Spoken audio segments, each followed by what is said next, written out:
네, 여러분 안녕하십니까? 아주대학교 심리학과의 김한석입니다. 오늘은 과학 명상과 지혜로운 삶 네 번째 주제, 내가 아프면 나도 아프다 하는 주제로 나누어 보겠습니다.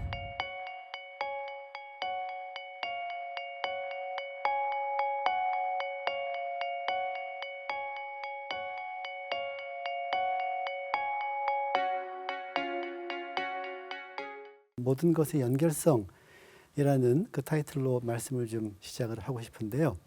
우선 나는 독자적인 존재인가 하는 질문을 해볼 수 있습니다.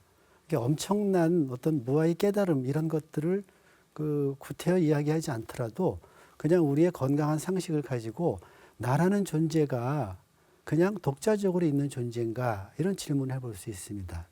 전혀 그렇지 않죠. 부모님 없이 존재하지 못합니다. 역사성을 가지고 있어요. 나라는 존재 자체가 역사성을 가지고 있습니다. 또 나는 독립적인 존재인가? 다른 존재하는 다른 사람들이나 어떤 생명들과 무관하게 혼자 있는 존재인가? 답이 뻔합니다. 그렇지 않습니다. 다른 사람과 관계를 떠나서 내 존재라는 것이 갖는 그 허무함, 의미 없음 이런 것들 쉽게 생각해 볼 수 있습니다.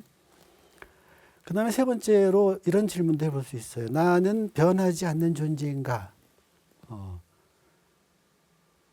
근데 이 점에 대해서 우리 사회는 사람들이 변하지 않아야 된다, 변하지 않는 것이 올바른 사람이다 하는 그런 다소 리얼리티, 현실과 맞지 않는 그런 신념도 조금 강요하는 것 같긴 해요. 예를 들면 사람이 한결같아야지 뭐 이런 식의 얘기는 굉장히 긍정적인 그런 특징으로 얘기를 합니다. 그렇지만 냉정하게 돌이켜보면 나는 끊임없이 변하는 존재지요.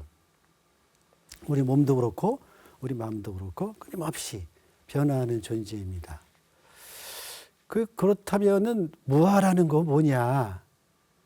흔히 이제 명상하시는 분들 사이에서는 정말 이렇게 철저하게 어떤 물질적인 존재로서 내 몸을 계속 꿰뚫어 봤더니 마치 이 양자물리학이나 이런 데서 얘기하는 것처럼 아무리 들어가 봐도 뭐라고 부를 만한 물질이 없다. 그러니까 무하다. 이런 식의 이야기들을 책이나 경험이나 이런 걸로 볼 수가 있는데 솔직히 말씀드리면 그걸 직접 체험하기 전까지 우리 보통 사람들은 그거 도대체 무슨 말이지? 분명히 여기 내가 있는데. 그래서 아주 혼동스러울 때가 있습니다. 그래서 현대 심리학이나 명상을 과학으로 연구하는 사람들 사이에서는 이 무아라는 것의 의미를 조금 다른 방식, 다른 방식이라보다 어쩌면 그게 더 정확한 방식일 수도 있겠는데요. 무아라는 것을 기본적으로 모든 것의 연결성 속에서 내가 존재한다 하는 그런 이 상호 의존성이라는 부분과 그 다음에 아주 기본적인 진리라고 부르는 모든 것은 변화한다 하는 무상성이라는 즉 나라는 것이 무하다 하는 의미를 진짜 이게 무슨 문자 그대로 없다 이런 뜻이 아니고 분명히 나는 있는데 이것이 다른 것들과 연결된 관계 속에서 존재하는 것이다 하는 것과 나 자신이라는 것도 실제로는 고정된 것이고 독립된 것이 아니라 끊임없이 변화하는 것이다. 이런 식으로 파악하는 것이 무아라는 것을 바르게 파악하는 것이 아닌가 하는 생각이 들고 저도 개인적으로 이런 설명이 무아에 대한 설명으로서 훨씬 더 상식적인 설득력이 크다고 봅니다. 그래서 저는 무아보다는 비아 뭐 이런 좀 다른 용어로 쓰면 어떨까 하는 생각도 하고 있습니다. 심리학에서는 또한 나라는 것을 굉장히 다양한 것으로 파악하고 있습니다. 그래서 이 셀프라는 컨셉트를 현실적인 나와 내가 이상적으로 생각하는 나 이런 차원을 생각해 볼 수 있고 또 하나는 그냥 내가 생각하는 나와 다른 사람이 생각하는 나라는 개인적 자기와 사회적 자기라는 것을 구분해서 개개인은 동시에 이런 현실적 자기와 이상적 자기 그리고 개인적인 자기와 사회적 자기 그리고 또한 개인적이고 현실적인 자기뿐 아니라 사회적인 현실적인 자기, 사회적인 이상적인 자기 이런 식으로 내 안에 굉장히 다양한 나라는 어떤 생각들이 있을 수 있다. 이렇게 보고 이런 다양한 나들이 서로 어떤 때는 충돌하고 어떤 때는 충돌하지 않고 조화를 이루면서 이러면서 우리들의 마음을 나와 관련시켜서 구성하고 변화하고 있는 거다. 이렇게 파악하고 있습니다. 이런 다양한 자기를 김정호 교수 같은 경우는 마음 사회이론이다 이런 식으로 표현하고 있는데 심리학에서 이야기하는 나라는 것을 어떤 고정된 실체가 아니라 다양한 측면으로 파악하는 것과 서로 상통하는 거라고 볼 수가 있습니다. 그 다음에 이제 모든 것의 연결성에는 사람과 사람의 연결성뿐 아니라 사람과 다른 존재의 연결성, 사람과 생물이 아닌 자연과의 연결성 이런 것들도 생각해 볼 수 있는데 그걸 보여주는 아주 재미있는 이론으로 가이아 이론이라는 게 있습니다. 러브록이라는 학자가 발표했던 그런 이론인데요.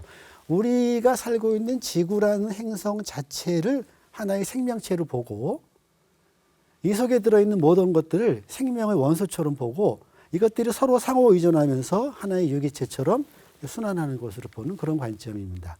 우리가 이런 관점을 느끼고 통찰하고 그리고 받아들일 수 있다면 그러면 지금과는 전혀 다른 방식의 인류의 삶의 모습이 전혀 다른 방식의 생활 양식 같은 것들을 해나갈 수 있을지도 모릅니다.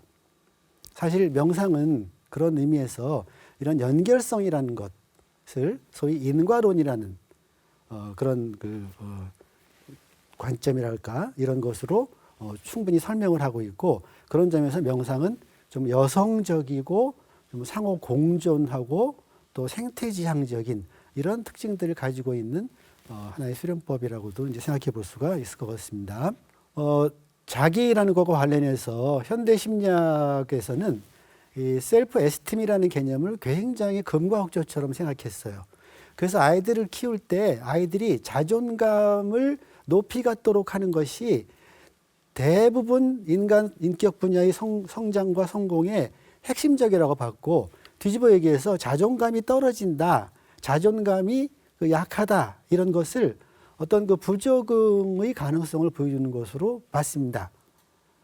그래서 자존감이 높다는 것은 서구의 심리학적인 관점에서 보면은 굉장히 긍정적인 것이었어요. 그런데 이런 관점은 우리가 살아온 집합주의적인 사회인 이런 동양 문화권에서는 그렇게 쉽게 언뜻 이렇게 고개가 끄덕여지지 않는 그런 것이긴 합니다만은 그래도 하여튼 셀프 에스팀, 자존감 높은 건 굉장히 중요하다. 이런 것들을 우리는 알게 모르게 받아들였죠.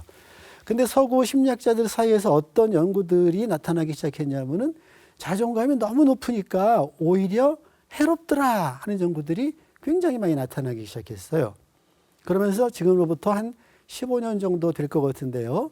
이 네프라는 여성인 심리학자가 이 불교의 자비 개념을 들여와 가지고 셀프 컴패션, 그냥 자기 자비라고 번역을 합니다.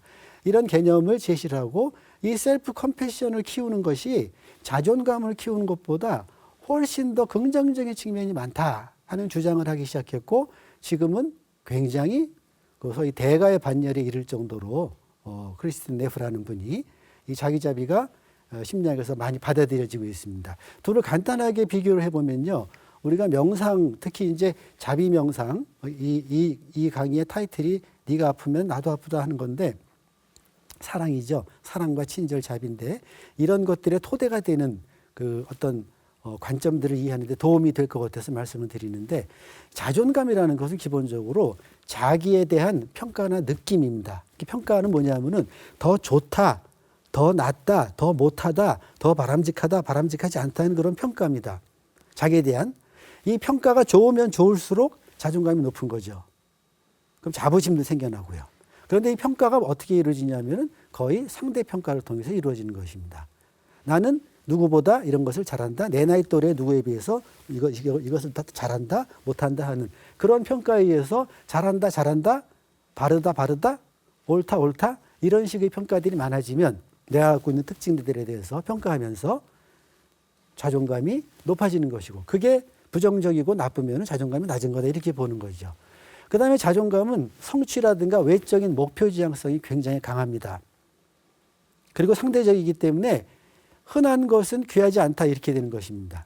소유물로 한번 예를 들어보면 어떤 소유물이 이것이 이 소유물을 내가 가지고 있는 것이 나에 대한 좋은 평가가 이루어지려면 이 소유물이 귀한 것이어야지 누구나 가지고 있는 것이다 그러면은 내가 그것을 가지고 있다고 해서 내가 더 우월하다 이렇게 할 수가 없습니다. 예를 들어서 피아노 치는 능력이라고 생각해 봅시다. 내가 피아노를 치는데 내가 얼마나 아름답고 멋있게 치느냐 하는 거는 중요하지 않을 수 있습니다.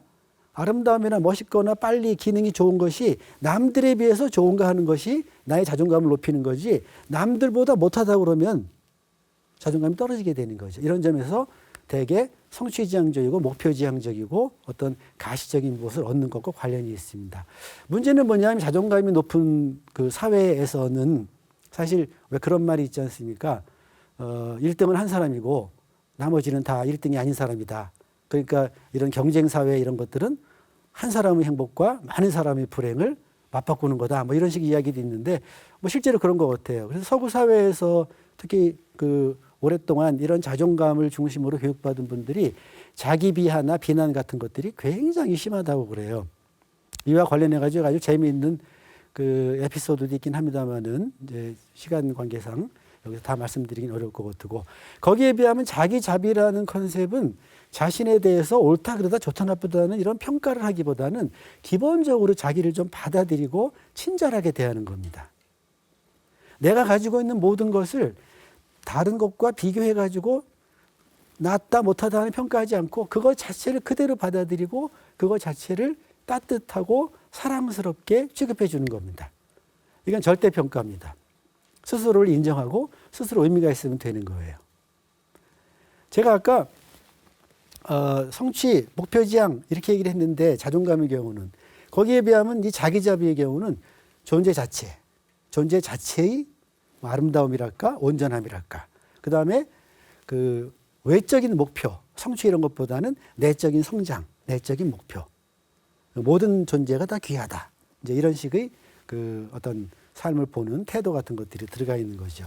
근데 문제가 되는 것은 뭐냐면은 이 자기 자비가 굉장히 이게 높을수록 소위 그 부작용도 별로 없고 참 좋다는 연구들이 많이 있긴 하지만은 그래도 때에 따라서는 나르시시즘이라고 부르는 자기의 또 자기중심성 이런 것들을 좀 조장하는 것일 수도 있어서 조금 잘 주의해서 이제 이해하고 활용을 해야 될 것 같긴 합니다만은 아무튼 자존감이라는 개념의 대안으로 자기자비라는 개념이 지금 그 심리학에서 널리 쓰이고 있고 이것이 소위 그 명상이라는 그런 그 철학과 수련법의 토대가 되는 그런 자비심이라는 것에서 나왔다 하는 말씀을 드리고 싶었습니다.